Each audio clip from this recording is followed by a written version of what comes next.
Great, welcome back. Last time we talked with Justin Urquhart-Stewart of Seven Investment Management about, we're doing a kind of a world tour, how all the different world economies interact. And of course, what's most important is how it affects you and your finances. So we talked last time about the UK and the US. So let's head back across the Atlantic, back into Europe, which seems to me to have been the sort of hotbed of all that was been bad for the last 5 years. Am I right about well, it depends which newspaper you read. If you're a loyal reader of the Daily Mail, obviously anything to do with the euro is obviously it's a creature of Beelzebub. It's evil. Well, but fundamentally, let's take a step back and look what's happening in the eurozone. Because the eurozone, you have to bear in mind, the euro as a currency is wonderfully described by the head of the ECB as a bumblebee. Yeah, now, I don't know much about engineering, but if you designed a bumblebee, it shouldn't fly. Well, they barely fly, they sort of lurch around the garden, don't they? Yeah. Well, same with the euro. The euro actually, as a financial currency, doesn't work. But it's not a financial construction, it's a political construction. It was in the treaties of Rome, so whilst it's got political support, it'll still be there. Once it loses that, it'll go.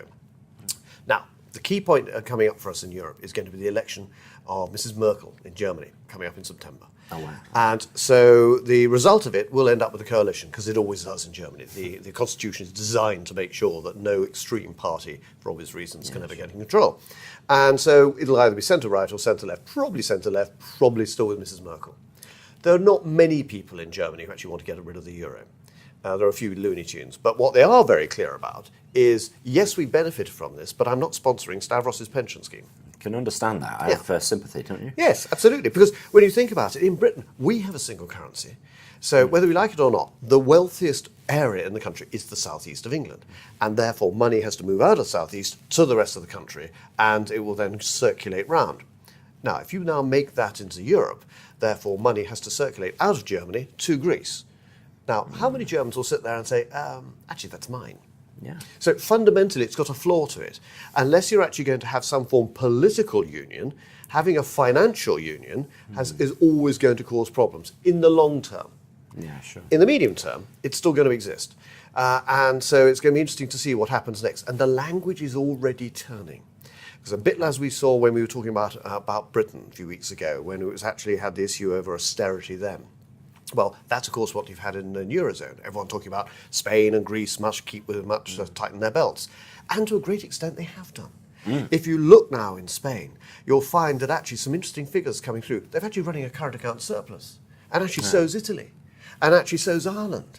So they've all turned around quite dramatically. It doesn't feel like it if you go to those countries. Their unemployment levels are still awful. And their property figures are still dreadful as well.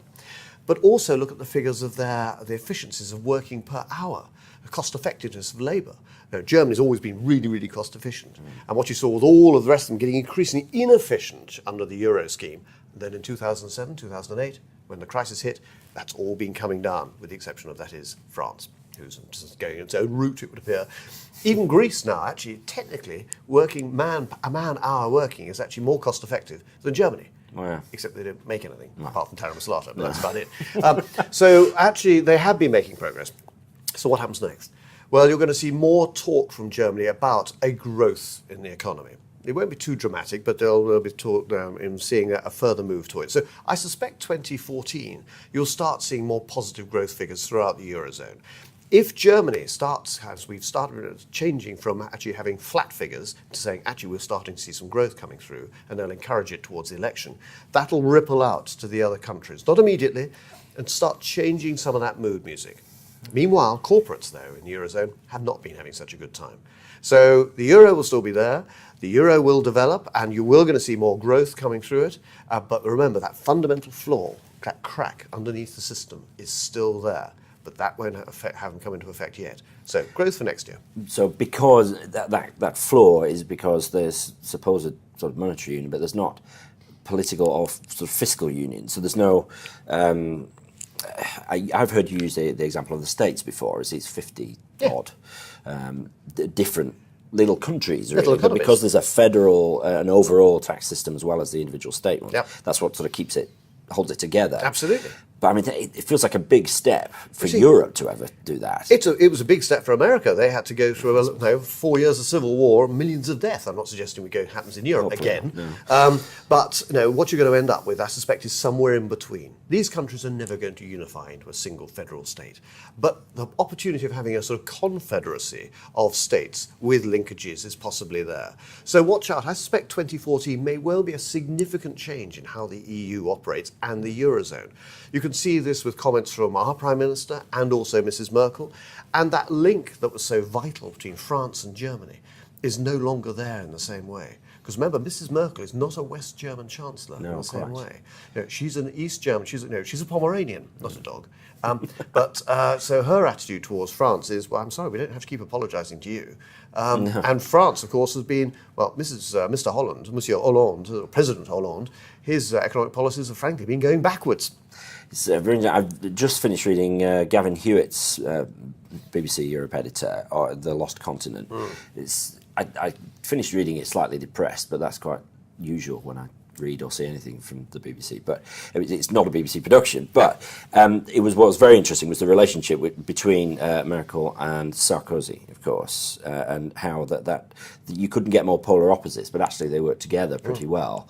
But that's not the case anymore. And these are the two biggest ones. One would hope that they would be. Absolutely, and of course, remember the EU was started primarily so that the French could hang on to Germany, so it doesn't happen again. And of course, Germany doesn't need that anymore. And of course, Sarkozy did one primary thing, which Mrs. Merkel really appreciated, which was raise the retirement age in France. What has Hollande done? Just reversed all of that. So any of the benefits he'd got of going through the pain of it, he's given away. So I'm afraid the political structures are going to be changing. So I'm going to be fascinated to see, because Germany needs Britain. And I find it fascinating. I was doing a programme a few months ago for ZDF, the German television station, and some of the journalists we were talking about this off air, and they said, for heaven's sake, don't leave. You mustn't leave the European Union. So why not? So you don't understand. You can say the things that we can't. Because if it's Britain saying it, no, it's the Brits again being awkward. If it's us saying it, suddenly it's the Bosch. So they admire Britain because we're a country with good governance, we pay our taxes, can't run the trains very well, and we're not as organised as them, right. But they see themselves actually, we're sort of natural economic allies with them, as opposed to the Latin states, where Germany is getting increasingly frustrated, because although they come up with platitudes and nice terms, actually that Greek debt, that Portuguese debt, that Spanish debt at some stage is probably going to have further write-downs on it, and that's going to cost the German taxpayer yet more. You sound fairly positive in it all, but cautiously so, I presume. More cautious. I know it's not going to fall apart. I'm aware of that underlying crack, but nonetheless, Germany's economy is not going to be failing anytime soon. They are very, very pragmatic, and we've been through the worst of it. It starts picking up.